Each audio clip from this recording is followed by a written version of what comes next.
பொதுநலவாய அரசு தலைவர்கள் மாநாட்டை முன்னிட்டு விசேட விரிவாக்கல் திட்டம் ஒன்றை MTV MBC ஊடக வலையமைப்பு ஆரம்பித்துள்ளது. தேசிய இளைஞர் சேவைகள் மன்றத்துடன் இணைந்து இந்த திட்டம் முன்னெடுக்கப்படுகின்றது. பொதுநலவாய அரசு தலைவர்கள் மாநாட்டை முன்னிட்டு முன்னெடுக்கப்படும் வாகன பேரணிக்கு ஆசீர்வாதம் வழங்கும் நோக்கில் இந்த நிகழ்வு தேசிய இளைஞர் சேவை மன்ற வளாகத்தில் நடைபெற்றது. மத அனுஷ்டானங்களை அடுத்து வாகன பேரணியில் செல்கின்றவர்களுக்கு இதன்போது ஆசீர்வாதம் வழங்கப்பட்டது. இந்த மாநாடு தொடர்பில் நாட்டு மக்களை தெளிவுபடுத்த வேண்டும் என்ற எண்ணம் எமக்கு தோன்றியது.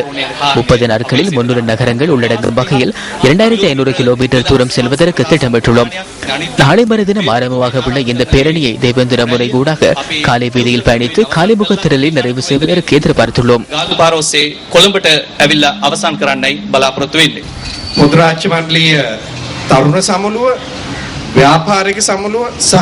பொதுநலவாய அரசு தலைவர்கள் மாநாட்டில் இளைஞர் சம்மேளனம், வர்த்தக சம்மேளனம் போன்றவற்றினூடாக பொதுநலவாய அரசு தலைவர்களை சந்திப்பது மிகவும் முக்கியமானது. அடுத்த மாதம் 10ஆம் திகதி முதல் 14ஆம் திகதி வரை ஹம்பாந்தோட்டையில் நடத்த திட்டமிட்டுள்ளோம். பொதுநலவாய மாநாட்டின் இளைஞர்கள் மாநாடு ஹம்பாந்தோட்டையில் நடைபெறுவதால் தேசிய இளைஞர் சேவைகள் மன்றத்திற்கு மாத்திரமல்ல 26% இளைஞர்களுக்கும் இது சிறந்த சந்தர்ப்பமாகும்.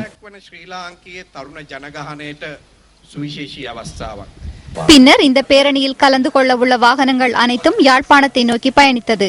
இந்த வாகன பேரணியின் ஆரம்ப நிகழ்வுகள் நாளை மறுதினம் பருத்தித்துறையில் ஆரம்பமாக உள்ளது. பருத்தித்துறையில் ஆரம்பமாகின்ற இந்த வாகன பேரணி நாட்டின் 30 நாட்களில் பல மாவட்டங்களை கடந்து தேவேந்திர முனை ஊடாக நவம்பர் 2ஆம் திகதி காலிமுகத்துடலில் நிறைவடைய உள்ளது.